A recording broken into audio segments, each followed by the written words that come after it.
Thank you very much for the organizers for inviting me to this absolutely amazing. I haven't seen so much crowd ever since I visited a dharna in JNU. I think it's just... And by the way, I'm from JNU, so it's actually very good that the questions would be at the end, because nowadays anybody who raises a hand, I think he or she is asking for azadi. So, but to come back to this topic, I am a free speech absolutist. So I believe that dissent, good or bad, should be allowed.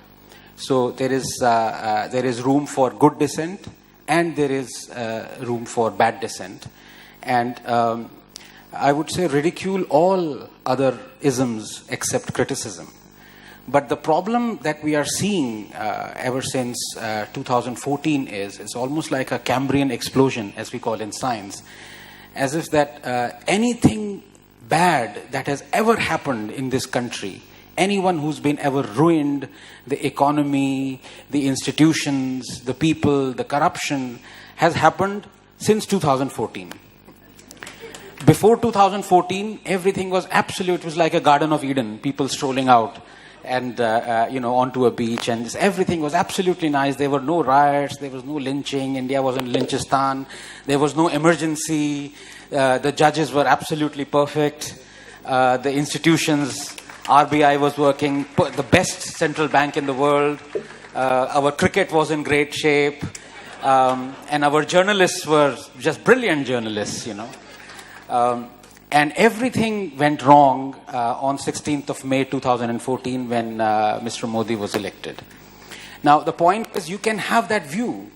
In my book, of course, you can have that view. I mean, don't people still believe in stupid, loony views? Don't people still believe in communism? So, the point of the matter is, when you have seen over the last 80 years, all nations that were communists being destroyed by this ideology, and you still have millions of Indians still believe in communism and worship Mao and worship Lenin, what do you have to say about human nature and human tendency? Of course you would find such people. And the point is not to ban them, the point is to laugh at them and to expose them. So I am for good dissent as well as for bad dissent. The problem with bad dissent is that very quickly it can lead to scaremongering, and that is a problem. So you can actually have bad dissent as long as you are not scaremongering people, and the genesis of scaremongering is selectivity. And this is what we have seen since 2014. And I come back to this thing of explosion, Cambrian explosion. Everything bad has happened since 2014. And just to give you, and I would like to give a couple of examples. I still have 6 minutes left. She's really scared me, So, this thing about India being called a Lynchistan, and Dalits being lynched, Muslims being lynched, and this whole thing about emergencies here, growing and creeping, intolerance, everything is growing and creeping. It's like, you're on the seabed, writhing like an octopus, and everything is growing and creeping all around you. So let me give you a couple of examples, and I would love to have a show of hands here. It's a very attentive audience, which is very refreshing, coming from JNU, where half people are sleeping in the audience. Everyone knows about Akhlaq, right? The person who was lynched. How many of you know about Akhlaq? Could you raise your hands, please? Yeah, so that's about 90% of hands went up. How many of you know who was Sawant Rathod? 5 hands. Who was Mukesh from Champaran? 2 hands. Who was Khitaram Bhil? 1 hand. Who was Junaid? 5 hands. Who was Farooq? 1 hand. These were people, Dalits and Muslims, who were lynched by Muslims. We don't know their names. They have been forgotten after pages of history books, but we know only Akhlaq. Pause and wonder why that is so.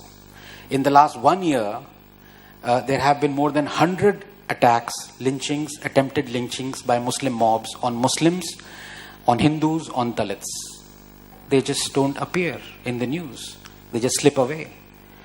There have been more than 36 attacks by Muslim mobs on Dalits, lynchings, attempted lynchings. We don't hear of them.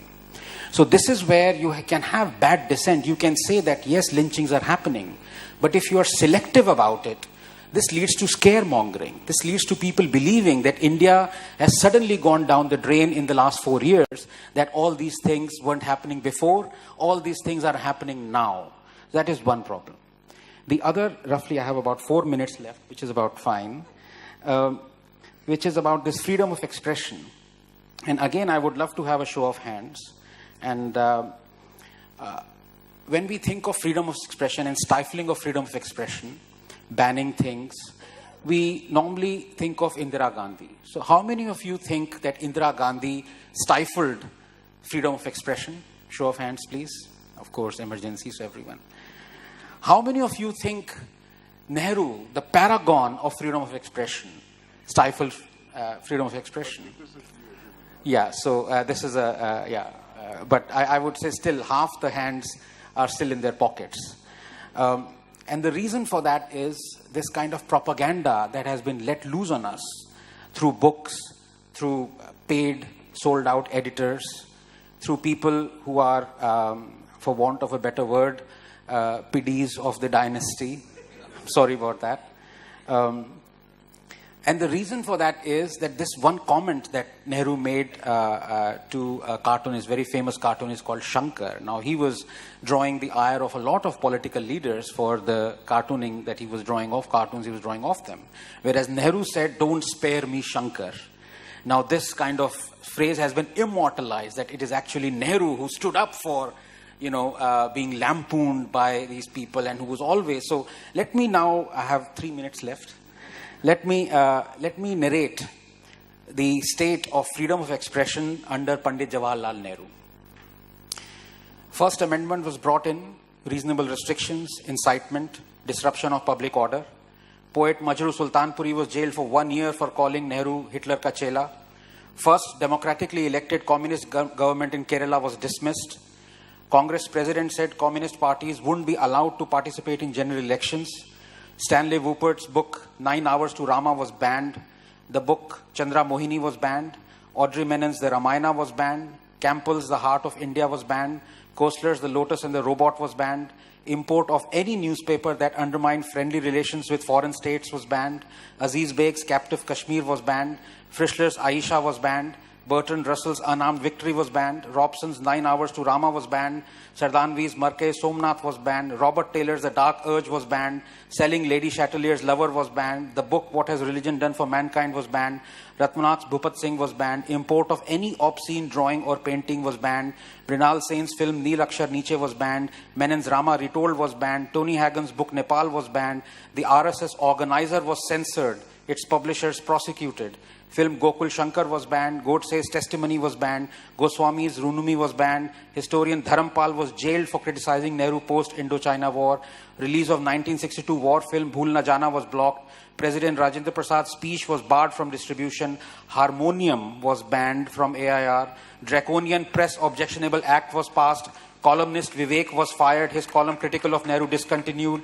HT editor Durga Das was fired. His column critical of Nehru discontinued. Congress leaders demanding Nehru's resignation were arrested and jailed. Ads to Times of India were discontinued for speaking against government policy. Magazine Crossroads was banned. Play Nigalene Communistaki was banned. Its actors arrested. Hindi film songs were banned from being played on the AIR. Congress demanded a ban on the iconic film Parkasarthi.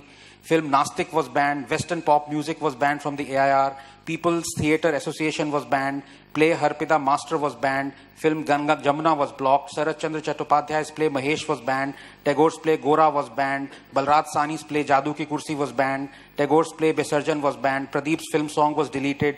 2 songs from Fir Subah Hoge were banned. Editor Prahlad Keshav Atre was jailed for writing critical article. Film Jugnu was banned. Film Jharna was banned. Under Jawaharlal Nehru. And when I asked who was more responsible for stifling freedom of expression, Indira Gandhi or Nehru, most of the hands said Indira Gandhi. This is the reason. Selectivity is going to be our bane. It is going to be the destruction of the knowledge that we are going to spread around young people.